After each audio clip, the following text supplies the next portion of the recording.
الرحمن الرحیم اللہم صلی علی محمد و علی محمد۔ جیسے کہ سیوم اور 40ویں کے کھانے کے بارے میں آپ نے سوال کیا، بہت اچھا سوال ہے۔ اس پر جو ہے وہ کھلانے کی اسلام میں بہت تاکید کی گئی ہے کہ کھانا کھلانا بہت ہی ثواب ہے۔ لیکن جیسا کہ سیوم اور 40ویں میں جس طرح سے لوگ کھلایا جاتا ہے، جس طرح سے لوگوں کی مینٹلٹی ہے کہ کھلانے اس وقت کھلایا جائے یا اس موقع پر کھلایا جائے، اور بعض جگہ تو یہ دیکھا گیا ہے کہ لوگ اپنی نام و نمود کے لیے بعض جگہ لوگ کھیتوں کو گروی کر دے رہے ہیں، اپنے گھر کے مطلب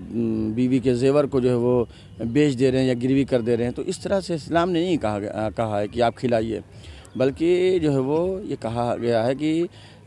جو سابقہ میں یا جس کے انتقال ہوا ہے اس کے یہاں 3 دن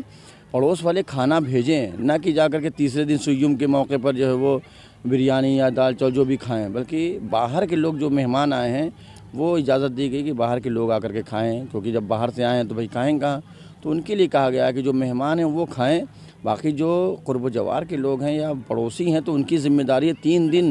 یہ جو ہے وہ ہدایت ہے، یہ حکم شرعی حکم ہے کہ 3 دن جو ہے وہ اس کے عزیز اقربا رشتہ دار یا پڑوسی کھانا بھیجے صاحب غم کے یہاں، تاکہ اس کا غم ہلکا ہونا کہ اور کھا کر کے اس کو جو ہے قرض کے تلے دبا دیں یا اس کے اوپر اور بوجھ بن جائیں۔ دیکھیے کھلانے کے بارے میں تو بہت ہی تاکید ہے کہ کھانا کھلانا چاہیے، لیکن کس کو کھلانا چاہیے، کہاں کھلانا چاہیے،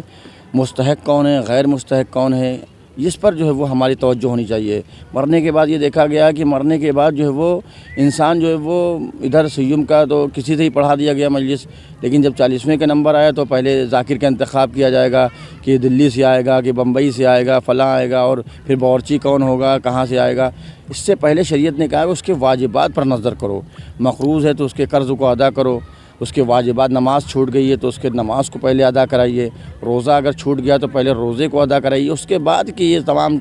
جو ہے سارے جو ہے وہ احکام کھانا کھلائیے نہیں کھلائیے۔ لیکن سب سے پہلے اگر آپ چاہتے ہیں اپنے مرنے والے سے محبت ہے تو آپ کو چاہیے کہ آپ اس کے واجبات کو ادا کریں، نماز اور روزہ اور حج اور تمام چیزیں جو ہیں، اس کے قرض اگر خدا نخواستہ ہے تو اس کو ادا کریں، اس کے بعد یہ تمام امور انجام دیں۔ یہ بہت بڑا سب سے پہلے تحریک جو ہمارے نظر سے گزری وہ رضا حیدر صاحب نے، جو نائب امام جمعہ جماعت لکھنؤ ہیں، بارہ بنکی اسندرہ کے رہنے والے ہیں، اور ہمارے استاد بھی تھے قم میں، تو انہوں نے اس تحریک کو چلایا۔ اس کے بعد اکبرپور سے آج کل بہت ہی زور شور سے یہ تحریک چل رہی ہے، لہٰذا اس پہ سبھی کو توجہ نہیں دینی، کیونکہ جو روسا ہیں وہ تو کر دیتے ہیں، لیکن جو غریب طبقے کے لوگ ہیں وہ اس میں اپنی عزت اور اس کو بچانے میں کافی پریشان ہو جاتے ہیں۔ جو مومنین سے ہے کہ بھائی جو ہے وہ پرہیز کریں کھانے سے۔ ہم کسی کو سختی سے منع تو نہیں کر سکتے کہ نہ کھائیے، لیکن چاہیے کہ پرہیز کریں۔ آپ جو بجٹ اس میں خرچ کرنا چاہتے ہیں، اگر چاہتے ہیں کہ ہمارے والدین یا ہمارے مرحومین کی طرف ایسا ثواب ہو، تو آپ ممبر سے یا مولانا کہہ دیجیے کہ بھائی میں 50,000 روپیہ میں 40ویں میں خرچ کر رہا تھا، میں نے اس 50,000 روپے کو سیو کر دیا ہے، یا کسی غریب کی شادی ہو، یتیم کی شادی ہو لڑکی کی، تو میں اس کے جو ہے وہ 100 آدمی کے کھانے کا انتظام کروں گا، 200 آدمی کے کھانے کا انتظام کروں گا۔ اس طرح سے بھی سال ثواب کیا جا سکتا ہے کھلانے کا۔ اس طرح سے عمل کرنا چاہیے کہ نہ خود کو تکلیف ہو اور نہ دوسروں کو تکلیف ہو۔ اس طرح سے ہمیں اسلام نے دعوت دی۔ اسلام آسانی کے لیے آیا ہے، پریشانی اور بوجھ بننے کے لیے نہیں آیا۔ انسان کے ذہنوں پر سے پریشانی اور دباؤ کو ہٹانے کے لیے اسلام کا قانون ہے، پریشانی کے لیے نہیں۔ اگر ہم عمل میں یہ سادہ جو ہے وہ چیزیں ہوں، اسلام نے سادگی کا درس دیا ہے، بہت زیادہ جو ہے وہ چمک دھمک تمام چیزوں سے پرہیز کا بتایا ہے، سادگی سے تمام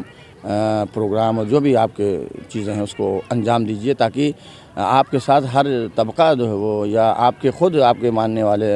آپ کے مذہب کے ماننے والے شانہ بشانہ چل سکیں۔ کیا ہے دیکھیے جو ہے وہ یہ کھانے کے جہاں تک مسئلہ آپ نے پوچھا ہے، تو کھانا اگر ہے استطاعت تو آپ کریں، اور نہیں ہے تو کوئی حرج نہیں، لیکن واجبات پر توجہ دیں۔ واجبات بغیر اس کی ادائیگی کے ہمارے مرحومین کو ثواب نہیں مل سکتا۔ ایک بار ہم پھر واجبات یہ جو ہمارے مرحومین کی نمازیں چھوٹ گئی ہیں، روزہ چھوٹ گیا، استطاعت تھی حج نہیں کر پایا، بیمار ہو گیا یا کسی وجہ سے اس کو حج کرایا جائے، ہے نا، مقروض ہے تو پہلے اس کے قرض کو ادا کیا جائے، سمجھے آپ۔ وراثت میں جو چیزیں چھوڑ گئی ہیں، وراثت کو تقسیم کرنے کے بعد تمام چیزوں کا جو ہے وہ خمس کی ادائیگی کی جائے، تب اس کے بعد تمام مسئلے آتے ہیں۔ اس مسئلے کو لے کہیں بیٹھک بھی کریں گے آپ لوگ کہیں ایسا؟ اب انشاءاللہ آئندہ جو ہے وہ کوشش کی جائے گی بیٹھک ہو، اور تمام علماء کے ساتھ اس پر جو ہے وہ کچھ جو ہے وہ کتنا سپورٹ مل رہا ہے؟ نہیں، ماشاءاللہ سے سپورٹ ہے بہت لوگوں، یہاں جو بھی کھڑے ہوئے ہیں سبھی اس بات پر جو قائل ہیں کہ اس طرح کی جو ہے وہ اس پر تھوڑا سا روک رکھنی چاہیے۔